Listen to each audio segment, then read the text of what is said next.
पहला एमसीक्यू आप लोगों को था to sterilize the surgical instruments which of the following radio isotope is used. हम सर्जिकल इंस्ट्रूमेंट को स्टेरिलाइज करते हैं, उसके लिए हम एक स्पेसिफिक रेडियो आइसोटोप यूज करते हैं, that is cobalt 60A option. Cobalt 60 को हम यूज करते हैं स्टेरिलाइजेशन के लिए specific. It emits gamma radiation. The type of radiation with the greatest ability to penetrate matter, कि कौन सी रेडिएशन है जिसकी ग्रेटेस्ट एबिलिटी है कि वो पेनिट्रेट हो सकता है। तो penetrating power is directly proportional to energy. जितनी ज्यादा किसी भी रेडिएशन की एनर्जी होगी उतनी उसकी पेनिट्रेटिंग पावर ज्यादा होगी। तो गैमा रेडिएशन है जिनकी पेनिट्रेटिंग पावर भी सबसे ज्यादा होती है। और यही हमारा नेक्स्ट एमसीक्यू था कि किसकी सबसे ज्यादा एनर्जी है, तो गैमा रेडिएशन ही है जिसकी सबसे ज्यादा एनर्जी है। तो आपने ये याद रखना है, energy is directly proportional to penetrating power. Greater the energy, greater will be the penetrating power, which is of gamma radiation. Then आपको मोस्ट कॉमन आने वाला MCQ, which radiation has highest ionization ability. ये कौन सी radiation है जिसकी ionization ability सबसे ज्यादा होती है। तो आयनाइजेशन एबिलिटी डिपेंड करती है मैस पे। जो पार्टिकल सबसे ज्यादा हैवी होगा उसकी आयनाइजेशन एबिलिटी सबसे ज्यादा होती है। तो अल्फा पार्टिकल है जो कि डबली चार्ज होता है, और हीलियम न्यूक्लियाई के ऑलमोस्ट इसको हम इक्विवेलेंट रखते हैं। तो इनमें से सबसे ज्यादा जो आयनाइजिंग एबिलिटी है वो अल्फा पार्टिकल की है, ए ऑप्शन। देन है हमारे पास, when a radioactive nucleus decay it emits one alpha particle and two beta, the daughter nucleus is dash of the parent nucleus. इसका आप लोग मुझे बताओ कि आप लोगों ने क्या लगाया है, चैट बॉक्स में मुझे जरा बताओ आपने इसका क्या लगाया है। कि एक रेडियोएक्टिव डीके इमिट कर रहा है पहले अल्फा और दो बीटा, तो उनका आपस में रिलेशनशिप क्या बनता है। क्या लगाया, ABCD एक्स, और ये आ गया फॉर एग्जाम्पल वाई। हाँ जी, सोई मखलूको बताओ तो जरा। तहरीम ने लगा है आइसोटोप, एग्जैक्टली तहरीम बिल्कुल ठीक है। देखो आप इसको खुद ही ना करके देख सकते थे। फॉर एग्जाम्पल ये 12 है, मैं अपनी मर्जी से ले रही हूँ उसको, ठीक है। ये 20 है, कोई भी पार्टिकल है जिसका 12 20 है। तो पहले कहता है अल्फा पार्टिकल इमिट हुआ है, तो अल्फा में क्या होता है, ये 2 गिर जाता है, ये 4 गिर जाता है मैस। तो ये 2 गिर गया, ये 4 गिर गया। उसके बाद क्या है, दो बीटा पार्टिकल्स इमिट हुए हैं। बीटा पार्टिकल्स में क्या है, ये हमारे पास सेम रहता है और एटॉमिक नंबर जो है वो इंक्रीज करता है +1। दो बीटा पार्टिकल्स निकले हैं तो दो चार्ज दोबारा बढ़ जाएगा। तो देखो ये दोबारा 12 हो गया, ठीक है। तो अभी क्या बन गया है, atomic number same but mass number different. तो ये क्या होता है, आइसोटॉप्स होते हैं एक दूसरे के। तो एक्स एंड वाई एक दूसरे के आइसोटॉप्स बन जाएंगे। तो आपके पास ए ऑप्शन इसमें राइट ऑप्शन था। Which one is a magic number, इनमें से मैजिक नंबर कौन सा है। इनमें से मैजिक नंबर हमारे पास है 2, बी ऑप्शन। हमारे पास मैजिक नंबर्स कुछ नंबर्स से 2 8 12, जो एक लिस्ट है पूरी। ये अगर किसी के एटॉमिक नंबर या मैस नंबर इसके इक्विवेलेंट है तो हम कहते हैं वो न्यूट्रॉन, वो जो पार्टिकल है या वो जो एलिमेंट है वो एक्स्ट्रा स्टेबल है। तो मैजिक नंबर्स को अपने याद रखने कौन कौन से हैं आपको पीडीएफ में, या जो आपके चैप्टर पीडीएफ दिया हुआ था न्यूक्लियर केमिस्ट्री का, उसमें मैजिक नंबर्स दिए हुए हैं। तो मैजिक नंबर्स को अपने याद रखने हैं। इनमें से जो मैजिक नंबर है वो 2 है। Atomic bomb is an example of, atomic bomb जो है वो आपके पास न्यूक्लियर फिशन की एग्जाम्पल है। न्यूक्लियर फिशन में क्या होता है कि आपके पास एक न्यूक्लियस टूट के दो छोटे न्यूक्लियाई में टूट जाता है और एनर्जी रिलीज होती है। तो इसी तरह हमारे पास एटॉमिक बॉम्ब में होता है कि वो बिल्कुल फट जाता है, स्मॉलर न्यूक्लियाई में कन्वर्ट होता है with the release of energy. So atomic bomb is an example of nuclear fission reaction, A option. Hydrogen bomb is an example of, जितने भी एटॉमिक बॉम्ब है सारे के सारे न्यूक्लियर फिशन के प्रिंसिपल पे काम करते हैं। Hydrogen bomb is the only bomb that rely on the principle of nuclear fusion. So इसका राइट ऑप्शन था B option, hydrogen bomb is an example of nuclear fusion reaction. Process mainly on the sun is, हमारे जो सूरज है इस पे mainly जो है वो फ्यूजन का प्रोसेस होता है, बी ऑप्शन फ्यूजन का। दो हाइड्रोजन मिलके हीलियम बना रहे होते हैं, तो मोस्ट अबंडेंट गैस जो सन पे है वो हीलियम ही होती है, और by the process of fusion वो बन रही होती है। सॉरी।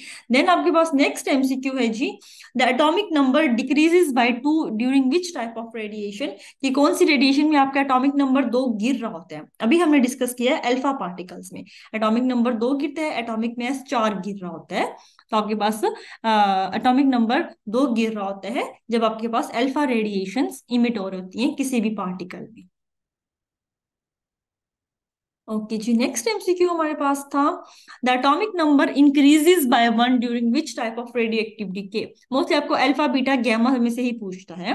तो एटॉमिक नंबर बढ़ता किस में है, एक हमारे पास बीटा जब आपके पास इमिट हो रही होती है तो आपके पास एटॉमिक नंबर एक बढ़ जाता होता है। Who was the first person to win 2 Nobel prize, इसका मुझे आप आंसर बताओगे चैट बॉक्स में। ये थोड़ा जीके का भी था, मैं देखना चाहती हूँ कि आप लोगों का नॉलेज जरा कितने हैं जीके से रिलेटेड भी। चलो न्यूक्लियर तो पढ़ते ही पढ़ते हो। तो who was the first person जिसको 2 नोबेल प्राइज मिले आज तक, बता सकते हो? हाँ जी, तहरीम।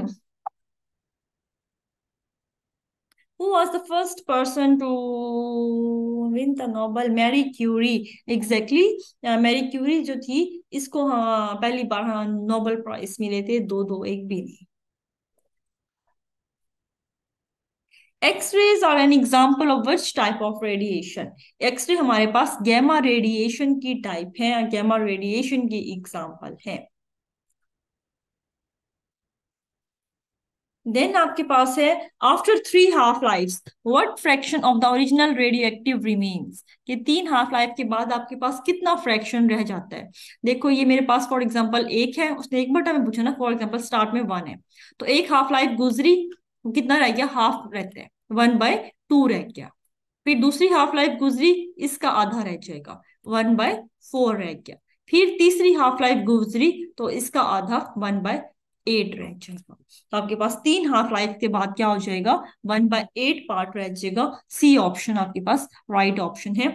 आपने हर हाफ लाइफ के बाद आधा रह जाता है इनिशियल क्वांटिटी का, तो आपने इस पहली वाली को कंसीडर नहीं करना, ये जब बन गई है ना फिर आपने इसको कंसीडर करना है।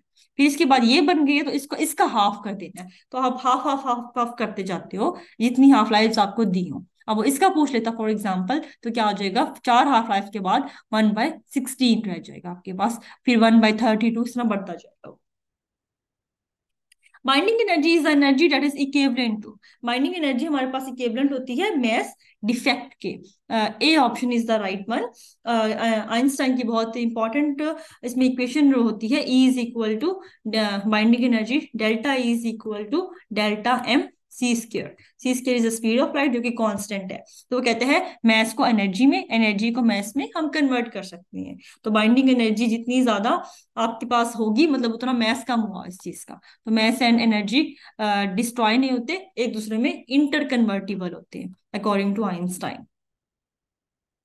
Name the moderator use in the nuclear reactor, तो न्यूक्लियर रिएक्टर में जो हम मॉडरेटर के तौर पर यूज करते हैं जिस एलिमेंट को, that is graphite. C option moderator, maximum जो 99% आपका मटेरियल यूज होता है मॉडरेटर में, that is graphite carbon. Which isotope of uranium has the capacity to sustain the chain reaction, कौन सा आइसोटॉप है यूरेनियम का जिसको आप चेन रिएक्शन के लिए यूज कर रहे होते हो? यूरेनियम, हाँ जी, बड़ा कॉमन एमसीक्यू है, मुझे चैट बॉक्स में बताओ जरा क्या लगा है इसका, ये तो आप लोगों को मैं एक्सपेक्ट करती हूँ आता होगा। यूरेनियम का कौन सा आइसोटॉप न्यूक्लियर फिशन में मोस्टली यूज कर रहे होते हो चेन रिएक्शन के लिए? Uranium 235, exactly Tahreem, B option जो है हमारा इसमें राइट ऑप्शन है। Which of the following atomic particles have the least mass, किस एटॉमिक पार्टिकल में सबसे ज्यादा मास कम होता है? इलेक्ट्रॉन्स में। प्रोटॉन और न्यूट्रॉन्स हैवी पार्टिकल्स हैं, 99% जो है वो मास जो होता है वो इन दो पार्टिकल्स की वजह से होता है, दोनों के दोनों न्यूक्लियस में प्रेजेंट होते हैं। इलेक्ट्रॉन उसके मुकाबले में बहुत कम होता है, मास इसका -31 kg ऑलमोस्ट होता है, -31, इतना ऑलमोस्ट निग्लिजिबली कह सकते हो आप इसको। उसके बाद आपके पास है, during an atomic explosion the energy release is due to, हाँ जी, इसका क्या लगा है तहरीम? एक एटॉमिक एक्सप्लोजन में energy release is due to किस वजह से होती है हमारे पास?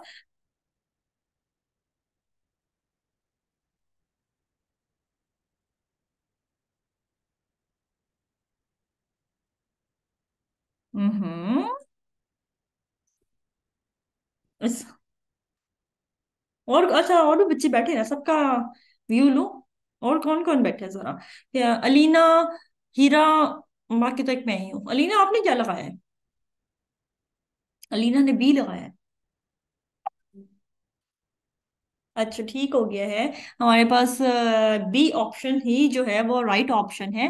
देखो, जो आइंस्टाइन की इक्वेशन थी ना, वो किसी टाइप की एनर्जी भी हो सकती है, वो काइनेटिक एनर्जी, वो पोटेंशियल एनर्जी, कुछ भी हो सकती है। एटॉमिक एक्सप्लोजन में ना आपके पास हीट एनर्जी रिलीज होती है, तो ज्यादा अप्रोप्रिएट जो आपके पास है ना, conversion of a chemical energy into heat energy, जो एनर्जी जो रिलीज है ना, वो स्पेसिफिक हीट एनर्जी होती है। तो आप में के पास इसमें जो राइट ऑप्शन है वो बी ऑप्शन राइट ऑप्शन। तो Alina is right. Okay, next है, what is the beneficial aspect of nuclear fission? Nuclear fission का बेनिफिशियल एस्पेक्ट क्या है? इसका आपके पास राइट ऑप्शन है जी। हाँ, बी गलत है लीना, इसका हमारे पास सी ऑप्शन राइट ऑप्शन है, the ability to release tremendous amount of energy. Nuclear fusion में ज्यादा एनर्जी रिलीज होती है as compare to nuclear fission. ये याद रखो, फ्यूजन में एनर्जी रिलीज ज्यादा, बहुत ज्यादा है, कोई कंपैरिजन नहीं है इनका आपस में। उसमें 100,000 टाइम्स ज्यादा होती है एनर्जी फिशन के मुकाबले में। तो सी ऑप्शन राइट ऑप्शन है, ability to release tremendous amount of energy, इसमें भी ज्यादा होती है, लेकिन एज कंपेयर टू फ्यूजन बहुत कम होती है। When a neutron leaves the nucleus its mass, जब एक न्यूट्रॉन निकल जाएगा तो ऑब्वियस बात है, न्यूक्लियस का मैस होता है प्रोटॉन और न्यूट्रॉन की वजह से। जब न्यूट्रॉन निकल गया है तो उसका मैस ऑब्वियस बात है कम हो जाएगा, वो डिक्रीज हो जाएगा। Which scientist discovered radioactivity? हाँ जी, इसका क्या लगाया है Alina? Which scientist discovered radioactivity?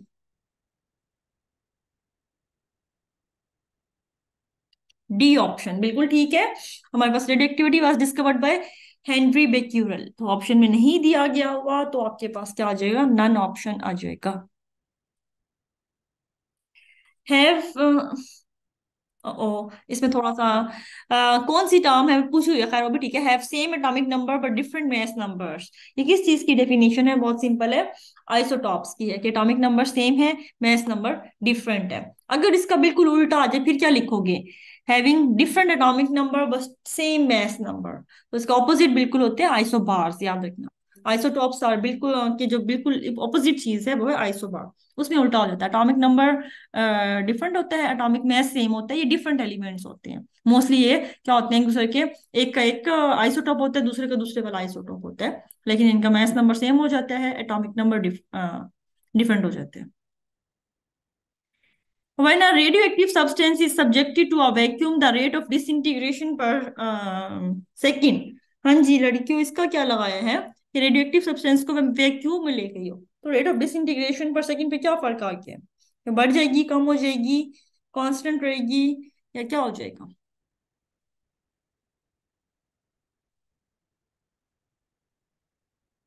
हाँ जी, अलीना ने आई थिंक सो ये पिछले वाले का बताया हुआ है। तहरीम भी कहती है डी, एग्जैक्टली इसका से डी ऑप्शन है।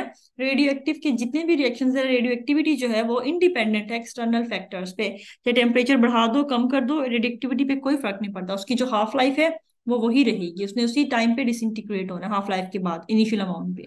तो is not affected, D option आपके पास राइट ऑप्शन है। Which one of the following has no charge? बहुत इजी है, अल्फा पॉजिटिव चार्ज है, बीटा जस्ट लाइक इलेक्ट्रॉन्स हैं तो नेगेटिव चार्ज है, कैथोड रेज नेगेटिव चार्ज होती हैं, तो गैमा रेडिएशन हैं जो कि चार्जलेस हैं। मैसलेस और चार्जलेस दोनों होती हैं, एग्जैक्टली अलीना, हमारे पास सी ऑप्शन इसमें राइट है। Gamma radiation has no charge on them. Penetrating power of proton is, इसका क्या लगाया? अच्छा ये बताओ जरा, ये बड़ा इंटरेस्टिंग एमसीक्यू है। पेनिट्रेटिंग पावर प्रोटॉन की आपको क्या लगता है क्या होगी?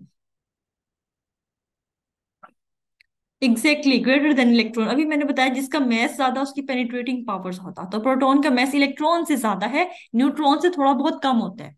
थोड़ा सा कम होता है, ज्यादा गैप नहीं होता लेकिन फिर भी कम होते हैं। तो इलेक्ट्रॉन से मैस ज्यादा है, तो इलेक्ट्रॉन से ही पेनिट्रेटिंग पावर ज्यादा होगी, न्यूट्रॉन से थोड़ी सी इसकी पेनिट्रेटिंग पावर जो है वो कम हो जाएगी। देन आपके पास नेक्स्ट एमसीक्यू है, a certain nuclide has a half life of 30 minutes. उसने हाफ लाइफ आपको खुद दे दी है, ठीक है। If a sample containing 600 atoms is allowed to decay for 30 minutes, how many will remain after 90 minutes, मतलब पूछा है। तो इसका आंसर क्या होगा, देखो इसका वही बात है, 30, 60, 90, मतलब 3 हाफ लाइफ गुजर चुकी हैं। ये मुझे सब मुश्किल लगा, ओके मैं समझाती हूँ। अच्छा हिना देखो, इसमें हमने क्या करना होता है, इसमें हमने हाफ लाइफ की डेफिनेशन को अप्लाई करना होता है। हाफ लाइफ हमारे पास वो लाइफ होती है जिसमें जितनी अमाउंट दी गई है ना उसका आधा रह जाता है, ठीक है। अब उसने क्या किया है, उसने आपको 600 एटम दिए, फॉर एग्जाम्पल वो कहते हैं स्टार्ट में 600 एटम है और हाफ लाइफ दे दिया है 30 मिनट, 30 मिनट के बाद आधे रह जाएंगे। तो वो कहते हैं 90 मिनट के बाद कितने रह जाएंगे। तो आप इसमें देखो सिंपल काम करना होता है, हमेशा वो जितने मिनट पूछते हैं ना वो उसका मल्टीपल पूछ रहा है। तो देखो 330 × 390 होता है, ठीक है। इसको और आसान किस तरह करो, 600 एटम लिखो, 30 मिनट लिखो, 30 मिनट के बाद आधे रह जाएंगे, 30 मिनट के बाद आधे रह गए जी, ये 300 रह गए हमारे पास, ठीक है। उसके बाद फिर 30 मिनट्स गुजरेंगे, 90 मिनट्स तक जाना है ना, 30 मिनट फिर 60 मिनट हो जाएंगे, 30 और ऐड करेंगे, 30 मिनट के बाद और आधे रहने हैं, तो 300 का हाफ कर दो, 150 रह जाएंगे, ठीक है। अब फिर और 30 मिनट, क्योंकि 90 मिनट्स तक गया है ना, वो 90 मिनट्स तक कितने हैं, तो फिर हम 90 मिनट 30 मिनट और ऐड कर देंगे, तो 150 का मजीद हाफ कर दोगे आप, तो आप उसका आधा कर दो, 75 रह जाएंगे आपके पास, ठीक है। तो यहाँ पे आपके पास सी ऑप्शन राइट ऑप्शन था। अगर वो मजीद कहता कि 90 की बजाय कहता 120 मिनट्स के बाद आपने 60 कर दिया, देखो आपने 90 तक जाना है, 30 मिनट भी जाना है, पहले 30 मिनट आएगा फिर 60 मिनट, क्योंकि 30 मिनट्स है, 30 मिनट्स के बाद वो आधे हो जाएंगे, फिर आगे फिर 30, फिर और 30, 120 कह दे तो इसका भी हाफ हो जाएगा, 75 डिवाइडेड बाई 2 कर दोगे तो 37 आई थिंक समथिंग आएगा, मैं कर लेती हूँ, हाँ 37.5 आ जाएगा। तो इस तरह वो आपके पूछ लेगा आपसे। बास्केट को पता है क्या करता है, बास्केट वो आपको इस तरह पूछ लेता है, थोड़ा सा आपने, फॉर एग्जाम्पल देखो वो आपको कहता है 90 नहीं देता, वो आपको कहता है 100 मिनट्स के बाद कितने रह जाएंगे। अब हाफ लाइफ उसकी 30 है, ठीक है, हाफ लाइफ 30 है और दे वो 100 रहा है, तो देखो 90 मिनट्स के बाद 75 रह गए, ठीक है।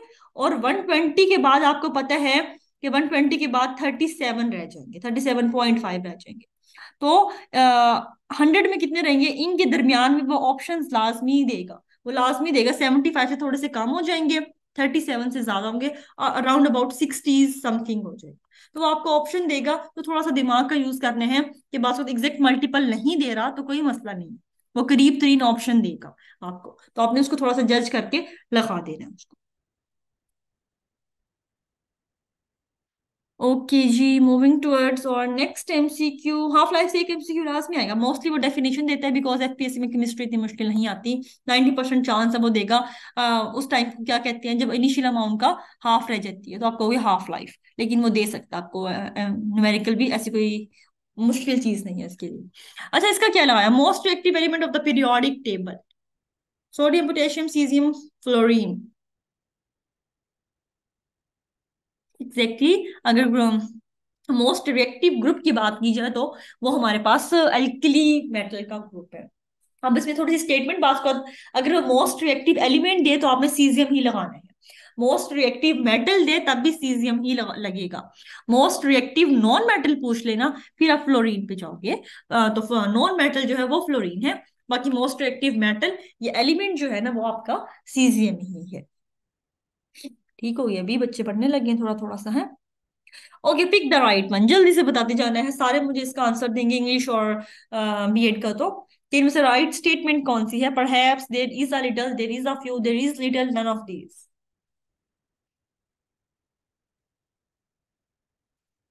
एक ने बी लगाया है, एक ने सी लगाया है, और B option is the right one. Alina हमारे पास सी नहीं है, देखो परहैप्स लगाया है उसने, ठीक है।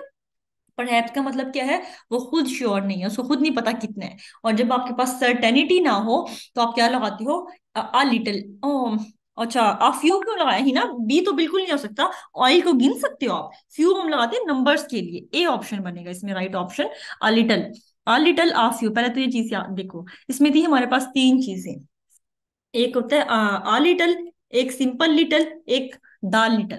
आ लिटल हम यूज करते हैं जब हमें सर्टेनिटी नहीं होती, अब यहाँ पे सर्टेनिटी नहीं है ना, देखो परहैप्स का वर्ड आ गया शायद, तो आप क्या लगाओगे लिटिल का, फ्यू तो लगाते हैं जब आप काउंट कर सको। अगर मैं कहती perhaps there are few books, books आ जाएंगे ना जब आप नंबर गिन सकते हो, फ्यू गर्ल्स, जिस उसको आपको गिन सको नंबर्स को। क्वांटिटी की बात हो जाएगी तो आप लिटिल लगाओ। तो दोनों में बस फर्क ही है, ये लिटिल और फ्यू में, एक आप नंबर्स के साथ यूज करते हो, एक क्वांटिटी के साथ। फिर अगर आप आपके पास अनसर्टेनिटी है तो आप आ लिटिल यूज करते हो। अगर आप सर्टन हो तो फिर आप लिटिल यूज कर दोगे। लेकिन यहाँ मैंने परहैप्स, अगर ये परहैप्स ना होता है ना, फिर आप लिटिल लगाते। Pick the right one. I want, देखो अब यहाँ पे देखो, यहाँ पे क्या लगाया उसी में से निकाला मैंने, नंबर्स दिए, बुक्स को काउंट कर सकते हो ना। तो आई वॉन्ट, यहाँ पे भी फ्यू बुक्स आएगा बिल्कुल, मैंने यहाँ उसको श्योरिटी है कि एग्जाम के लिए उसको कुछ किताबें चाहिए बस। तो आई want few books for exam. अगर वो परहैप्स लगा देता फिर आता, perhaps I want a few books for exam, लेकिन अब वो श्योरिटी है उसको कि उसको बस कुछ ही चाहिए एग्जाम के लिए, तो आप I want few books, simple. Pick the right one.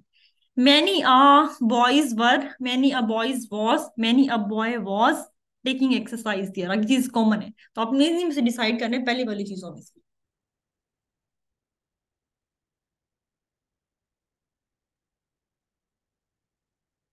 Many a boy was, exactly many a के बाद आपको बताया हुआ है सिंगुलर नाउन आएगा और सिंगुलर वर्ब, सो सी ऑप्शन आपका राइट ऑप्शन बनता है।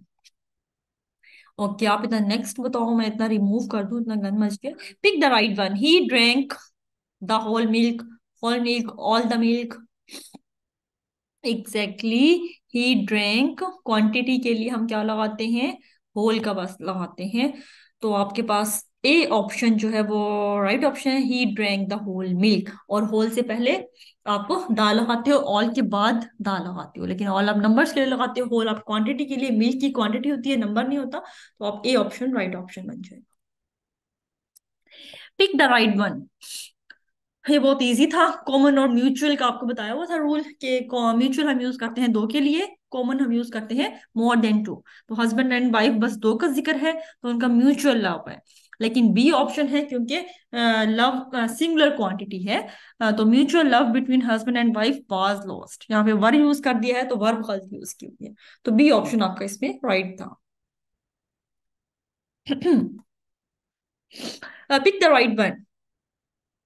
Poor deserves our sympathy, poor क्या लगा है इसमें, the poor deserve our sympathy, exactly आपको बताया था कि कोई एडजेक्टिव के तौर पे यूज होने वाला वर्ड, लेकिन अगर आप उसको सेंटेंस के यूज स्टार्ट में यूज करते हो और दा लगा देते हो, कुछ हमारे पास थी, पुअर, रिच, सिक, नीडी, तो वो पूरी क्लास को रिप्रेजेंट करते हैं। और उसके साथ आप क्या लगाते हो, सिंगुलर वर्ब लगाते हो। तो ये पुअर जो है इसके साथ दा लगा दिया है, स्टार्ट में ले आए हुए सब एडजेक्टिव को। तो ये पूरी सारे गरीबों को रिप्रेजेंट कर रहा है, सारी क्लास को रिप्रेजेंट कर रहा है। तो आप इसके साथ सिंगुलर लगाओगे वर्ड को, the poor deserve our sympathy हो जाएगा। Pick the right one. I can remember this whole chapter. इसमें सब कुछ कॉमन है। अब वर्ड सही कौन सा होता है, word by word, word to word, word for word. तो B option is the right one, exactly हम कहते हैं वर्ड टू वर्ड, लेकिन वो गलत होता है। जो सही आपके पास है वो वर्ड फॉर वर्ड होता है। पिक द राइट वन, इसमें क्या लगाया, अच्छा ये बताओ जरा, ओल्डर वाले में।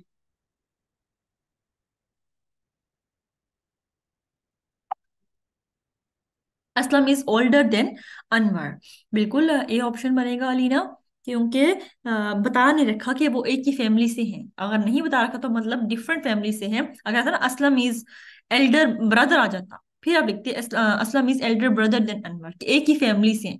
डिफरेंट फैमिली से तो हैं, तो मतलब आप कंपेयर कर रहे हो तो आप ओल्डर लगाते हो, फिर ए ऑप्शन। ये आपको डिटेल से वीडियो भेजी हुई थी इनके रूल्स की, वहीं से दिए मैंने। Aslam and Akram are brothers. Dash is my friend. Aslam and Akram are brothers. Later is my friend. LATTER ये आप यूज करते हो जब आपने, इसका मतलब होता है दूसरे वाला, ये दो का जिक्र है, दूसरे वाला मेरा दोस्त है। तो लेटर, ये तो लेट, देर से आने वाले की सेकंड फॉर्म है, ये इसकी थर्ड फॉर्म है। लास्ट हम यूज करते हैं पोजीशन के लिए। Exactly Alina, letter, LATTER, C option बनेगा आपका। Okay, pick the right one. I have nothing A option आपका यहाँ पे ठीक है। I have nothing further to say on this topic. Further कहते हैं इन एडिशन टू। इस फर्दर का मतलब है दूर, और ये तो कोई वर्ड होता ही नहीं है, वैसे स्पेलिंग मिस्टेक है, कोई वर्ड ही नहीं है। तो I have nothing further to say on this topic, A option. क्या I have nothing more to say on this topic.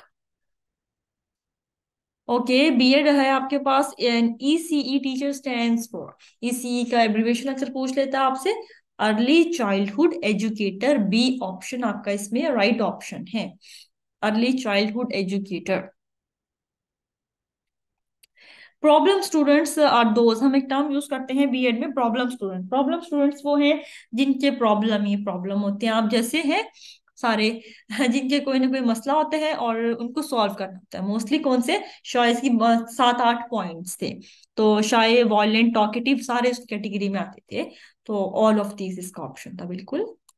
Group processes, group process कौन सी टाइप है हमारे पास। Exactly, group process is an overt approach. हमेशा आपको group में जो भी दी जाएगी, आपको पता है कि आपको टीचर ने ऑब्जर्व करना है ग्रुप की बेस पे, तो ओवर्ट अप्रोच है आपके पास। Extreme freedom given to students, extreme freedom है स्टूडेंट्स को, उन पे कोई रोक टोक नहीं है। जब टीचर ने आने हैं अपना लेक्चर देना है, वो कुछ भी कर रहे हैं, उन पे जो चाहे वो कर सकते हैं। उनके एटीट्यूड, उनका बिहेवियर से टीचर को कोई फर्क नहीं पड़ता। इस चीज को हम कहते हैं permissiveness, B option. Exactly. Covid management strategies include, covid management strategies में आप तीनों जगह इनको अप्लाई करवा सकते हो। Assembly, sports, extracurricular activities, हर जगह कर सकते हो। तो ऑल ऑफ दीज बिल्कुल लीना बिल्कुल ठीक दे रही है, बीएड पढ़ के आई है बच्ची है। To maintain good behaviour rules should be set at, ये बड़ा इंपॉर्टेंट चीज है, इसको ना घुमा फिरा के देता है, मैंने सीधा दिया है, जब आपका लॉन्ग होगा ना फिर मैं घुमाऊंगी जरा। बिल्कुल हमेशा जो भी आपकी क्लास जब भी ईयर स्टार्ट होता है, रूल्स हमेशा क्लास के और साल के बिल्कुल स्टार्ट में बता दी जाते हैं, सेट कर दिए जाते हैं, ताकि वो पूरा साल सबके लिए सेम रहे। तो आपका ए ऑप्शन इसमें राइट ऑप्शन है।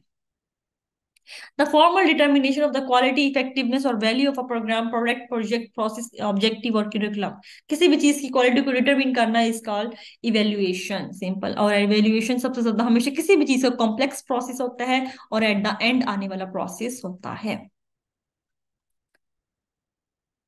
Dash method teaches that the ECE teacher has the right to decide which is best for this teacher। हमारे पास मॉडल्स है तीन, ठीक है। उनमें से कौन सा मॉडल है जो कि ये अप्रोच रखते हैं कि ECE टीचर, टीचर के पास पूरा अथॉरिटी है, वो जो भी फैसला करना चाहे अपने स्टूडेंट के बारे में वो अच्छा है।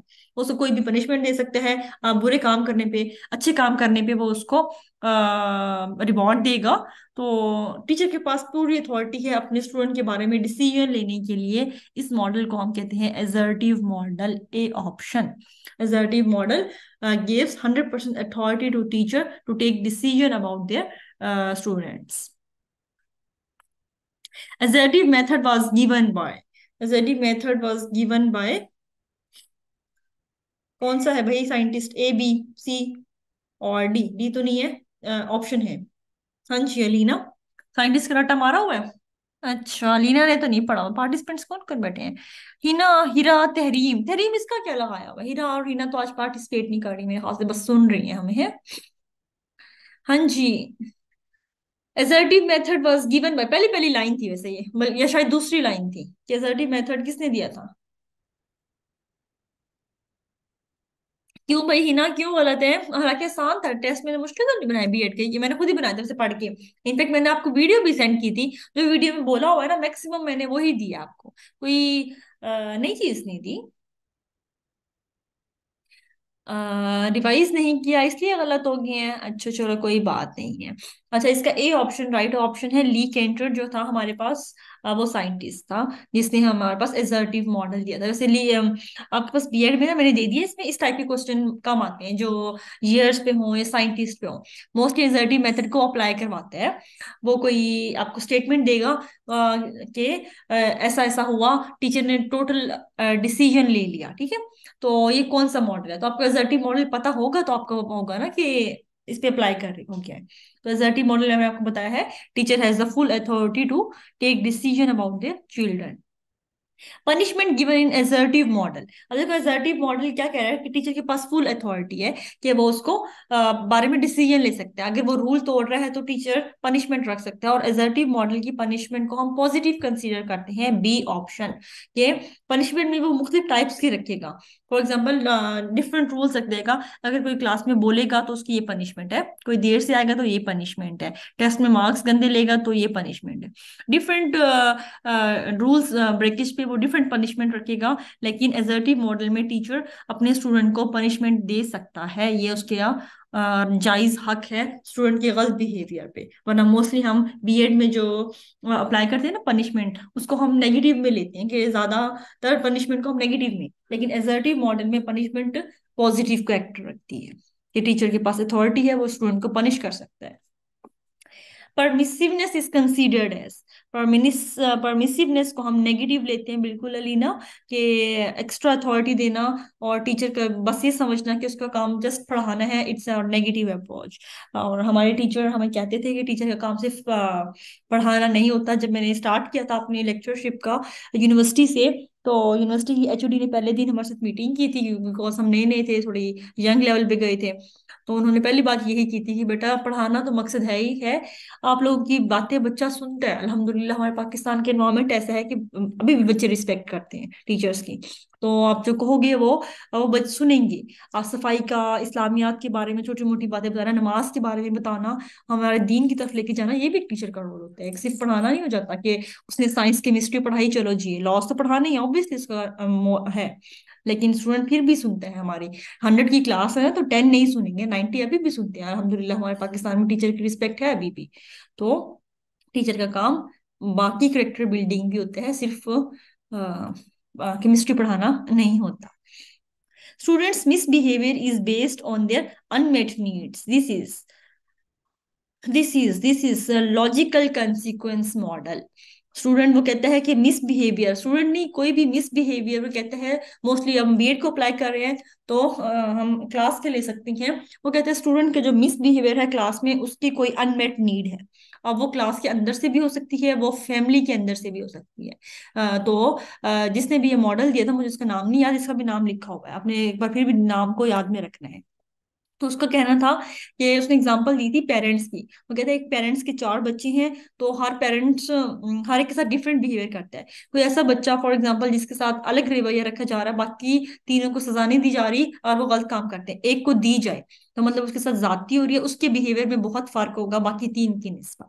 तो उसने उसको अप्लाई किया था स्टूडेंट्स पे। वो कहता है कि स्टूडेंट अगर क्लास में फॉर मिसबिहेवियर कोई शो कर रहा है, उसकी कोई ना कोई अनमेट नीड है जो कि पूरी नहीं हो रही। कोई भी है, वो कहता है नॉर्मल इंसान जो है ना, वो कभी भी मिसबिहेवियर शो नहीं करेगा। अगर वो अपनी रूटीन बिहेवियर से मुड़ा हुआ है तो जरूर कोई ना कोई उसकी साइकोलॉजिकल नीड है जो पूरी नहीं हुई। फॉर एग्जाम्पल डेली मेरा बिहेवियर, आप लोग देखते हो मैं क्लास देखती हूँ, पोलाइट वे से ले रही हूँ। अगर मैं एक दिन आके एक्सट्रीम गुस्सा कर रही हूँ, पार्टिसिपेंट्स बैठे नहीं आंसर दे रहे, डांट रही हूँ, तो वो क्या है, उसकी कोई ना कोई मेरे इस बिहेवियर की रीजन होगी।